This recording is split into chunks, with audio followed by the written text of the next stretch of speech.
Salve, salve! Sejam bem-vindos ao Resumão Antagonista. O fim de semana passado repetiu o último antes do primeiro turno da eleição presidencial. No sábado, os petistas se manifestaram contra Jair Bolsonaro em diversas cidades, enquanto no domingo foi a vez de antipetistas e bolsonaristas saírem às ruas.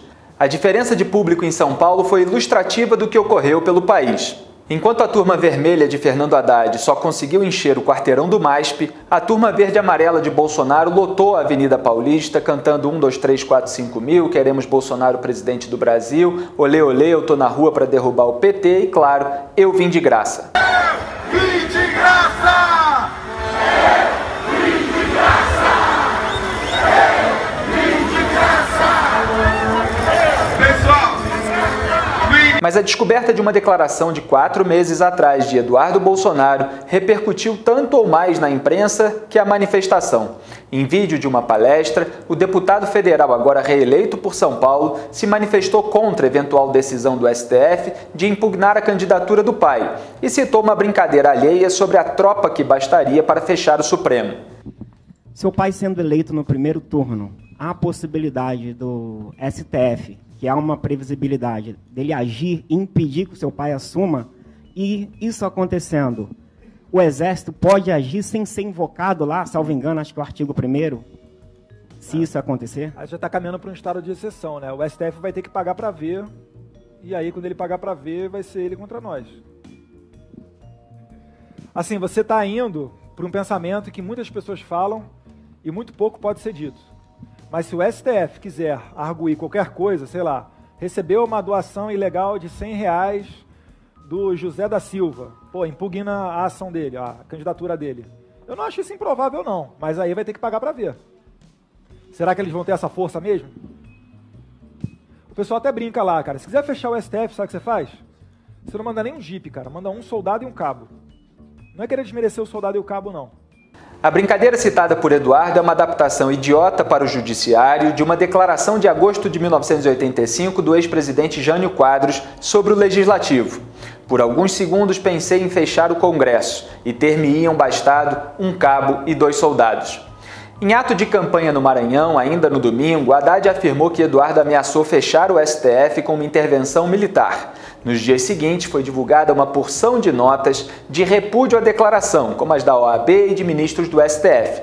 Alexandre de Moraes pediu até investigação sobre a fala, mas a PGR ainda não se manifestou. Curioso é que no histórico petista, mesmo recente, sempre se encontram exemplos iguais ou piores, aos quais o establishment não deu a menor atenção. Em abril deste ano, o deputado do PT, Vadir Damus, disse direta e objetivamente que tem que fechar o Supremo Tribunal Federal. Ele propôs para o lugar do STF a criação de uma Corte Constitucional, certamente nos moldes do PT. Nós temos que redesenhar o Poder Judiciário e o papel do Supremo Tribunal Federal. Tem que fechar o Supremo Tribunal Federal. Nós temos que criar uma Corte Constitucional de guarda exclusiva da Constituição, com seus membros detentores de mandato. Em setembro, também petista José Dirceu, 3 vezes preso, ainda repetiu a tese de Damus e disse com todas as letras que primeiro deveria tirar todos os poderes do Supremo e ser só Corte Constitucional. O problema é que o Supremo Tribunal Federal, não sei porque esse nome de Supremo, entendeu? A Corte Constitucional devia chamar, primeiro devia tirar todos os poderes do Supremo, ser só Corte Constitucional. Depois que Judiciário não é poder da República. A nossa Constituição estabeleceu 3 poderes. Só existe 2 poderes eleitos que têm soberania popular: o Legislativo e o Executivo. O Judiciário é um órgão que tem que ter autonomia, independência.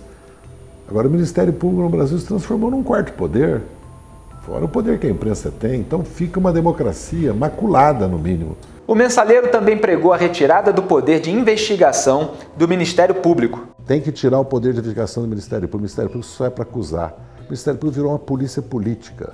Não há controle nenhum. E mais, uma corporação dos maiores privilégios que existe no Brasil. É um escândalo a folha de pagamento de um procurador da República. Um escândalo. Nem Damus, nem Dirceu pediram desculpas, muito menos Haddad criticou os colegas. Muito pelo contrário, o plano de governo do poste de Lula incluiu a proposta de instituir o controle social do Judiciário, além dos demais poderes e do MP. Já Eduardo Bolsonaro declarou: se fui infeliz e atingi alguém, tranquilamente peço desculpas e digo que não era minha intenção. E Jair Bolsonaro inicialmente afirmou, como um pai, que o garoto errou, ao que foi criticado por usar a palavra garoto para se referir ao deputado mais votado do Brasil.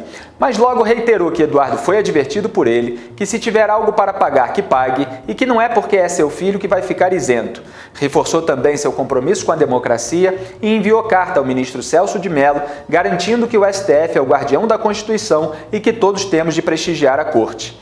Em contraste, Haddad alegou em entrevista que não tem conhecimento que seu colega de partido, Vadir Damus, defendeu o fechamento do Supremo. Informado, ficou mudo. Para um poste de Lula, sem autoridade para desautorizar um braço direito do presidiário, só resta mesmo se fazer de sonso. O deputado do PT que pediu o fechamento do Supremo. Eu nunca ouvi falar disso. O Vadir Damus pediu o fechamento do Supremo quando o Lula foi preso. Eu não tenho nem essa informação. O PT ainda apresentou à PGR um pedido de investigação de Eduardo Bolsonaro e outro de Jair Bolsonaro, sob a acusação de incitação pública de crime. O motivo da segunda investigação é o vídeo em que o presidenciável do PSL manda recado aos manifestantes pelo celular e diz que esses marginais vermelhos serão banidos de nossa pátria. A faxina agora será muito mais ampla. Essa turma, se quiser ficar aqui, vai ter que se colocar sob a lei de todos nós. Ou vão para fora, ou vão para cadeia. Esses marginais vermelhos serão banidos de nossa pátria. O próprio Haddad disse que Bolsonaro ameaçou a sobrevivência da oposição a ele. É curioso que os petistas se sintam ameaçados quando o adversário fala em marginais vermelhos e gangue, e ainda logo depois de falar que eles terão de cumprir a lei.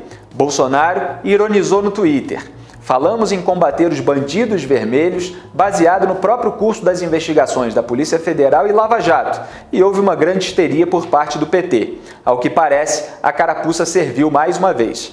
O deputado do PT, Paulo Pimenta, ainda chamou Bolsonaro de corrupto e até anticristo, como se chamar de extremista, fascista, nazista e Hitler já não fosse mais suficiente.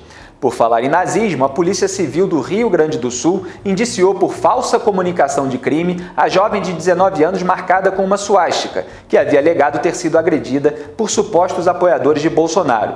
O laudo do Instituto Geral de Perícias indica que ela se automutilou. Na primeira propaganda eleitoral de Haddad no segundo turno, no dia 12 de outubro, a apresentadora havia narrado que nos últimos dias multiplicaram-se os ataques motivados pelo ódio de alguns seguidores do candidato Jair Bolsonaro. Em seguida, ela falou: "Uma jovem de 19 anos afirmou ter sido arrastada por 3 seguidores de Bolsonaro e teve uma suástica nazista entalhada no seu corpo com um canivete." Haddad ainda havia afirmado no Twitter no dia 10 que a jovem foi praticamente sequestrada por 3 apoiadores do Bolsonaro, mas questionado à noite sobre a conclusão da polícia, após a polêmica repercutir o dia inteiro, recorreu mais uma vez ao expediente do desconhecimento. O senhor achou da conclusão da polícia do Rio Grande do Sul em relação à suástica? Concluíram que foi autoflagelação, a menina da suástica. A menina da suástica, teve a suástica desenhada no corpo. Segundo a polícia, ela mesma fez a suástica, a polícia disse. Eu não acompanhei a polícia. Mas não lembro. Eu não li nada disso. Haddad também repercutiu a acusação de Geraldo Azevedo de que Hamilton Mourão teria torturado o cantor no regime militar, acusação que foi desmentida pelo vice de Bolsonaro, que tinha 16 anos à época dos fatos, e pelo próprio Azevedo, que pediu desculpas pelo equívoco. Mas o Mourão, por exemplo, foi ele próprio torturador.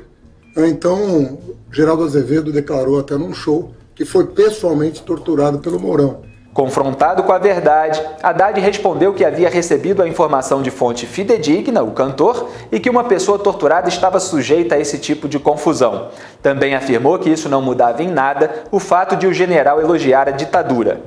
Pedido de desculpas por reproduzir fake news, a prática que tanto acusa os adversários de exercer, zero, nenhum.